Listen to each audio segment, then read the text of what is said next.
Hi friends, good morning. അപ്പോൾ ഇന്ന് രാവിലെ നല്ല അടിപൊളി മത്തിയാണ് കേട്ടോ കിട്ടിയിരിക്കുന്നത്. അപ്പോൾ അത് നമുക്കൊന്ന് കുടംപുളി ഇട്ട് വെച്ചാലോ?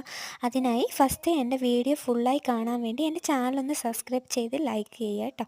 അപ്പോൾ എൻ്റെ വീഡിയോയിലേക്ക് പോയാലോ?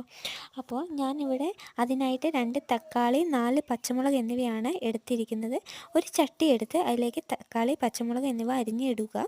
അതിനുശേഷം അല്പം മഞ്ഞൾപ്പൊടി, ഉപ്പ്, ഉലുവ എന്നിവ ഇട്ട് അതിലേക്ക് 1 കപ്പ് വെള്ളവും ഒഴിച്ച് 15 മിനിറ്റ് അടച്ച് വേവിക്കാൻ വെക്കുക. അതുപോലെ തന്നെ വേറൊരു പാൻ എടുക്കുക. പാനിലേക്ക് നമ്മൾ ആവശ്യത്തിന് മല്ലിയും മുളകും, നിങ്ങളുടെ ആവശ്യത്തിന് മല്ലിയും മുളകും യൂസ് ചെയ്യുക. ഞാനിവിടെ 3 സ്പൂൺ മല്ലിയും ഒരു സ്പൂൺ മുളകുമാണ് എടുത്തിരിക്കുന്നത്. എരിവുള്ള മുളകും ഉണ്ടാവും, എരിവില്ലാത്ത മുളകും ഉണ്ടാവും.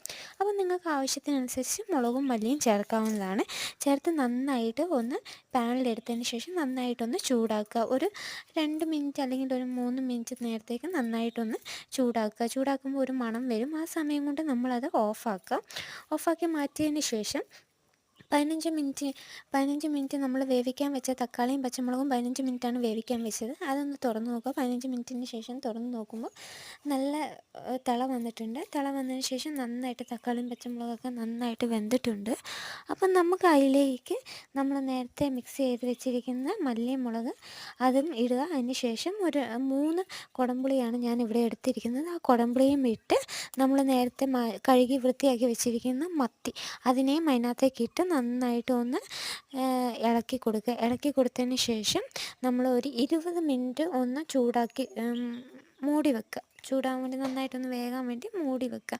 മൂടി വെച്ചതിന് ശേഷം 20 മിനിറ്റിന് ശേഷം നമ്മൾ തുറന്ന് നോക്കുക. തുറന്ന് നോക്കുമ്പോൾ കറിയിലേക്ക് അല്പം ഉപ്പും അതുപോലെ തന്നെ അല്പം വെളിച്ചെണ്ണയും ചേർക്കുക. കറിവേപ്പില ഉണ്ടെങ്കിൽ നല്ലതായിരിക്കും. കറിവേപ്പിലയും മേലെ തൂകുവാണെങ്കിൽ കറിക്ക് തന്നെ ഒരു പ്രത്യേക സ്വാദും മണവുമായിരിക്കും. എനിക്കിവിടെ കറിവേപ്പില ഇല്ലാത്തതുകൊണ്ട് ഞാൻ കറിവേപ്പില ഇടുന്നില്ല.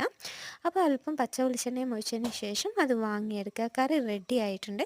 അപ്പോൾ എൻ്റെ വീഡിയോ ഒന്ന് ഫുള്ളായിട്ട് കാണാൻ വേണ്ടി എൻ്റെ ചാനലായ കുക്ക് ഫ്രം കേരള ഒന്ന് കാണുക. ആ ചാനൽ കണ്ടതിന് ശേഷം നിങ്ങൾ സബ്സ്ക്രൈബ് ചെയ്യുക, ലൈക്ക് ചെയ്യുക. എൻ്റെ വീഡിയോ ഇഷ്ടപ്പെട്ടെങ്കിൽ എന്നോട് സപ്പോർട്ട് ചെയ്യുക, കമൻറ്റ് ചെയ്യുക. താങ്ക്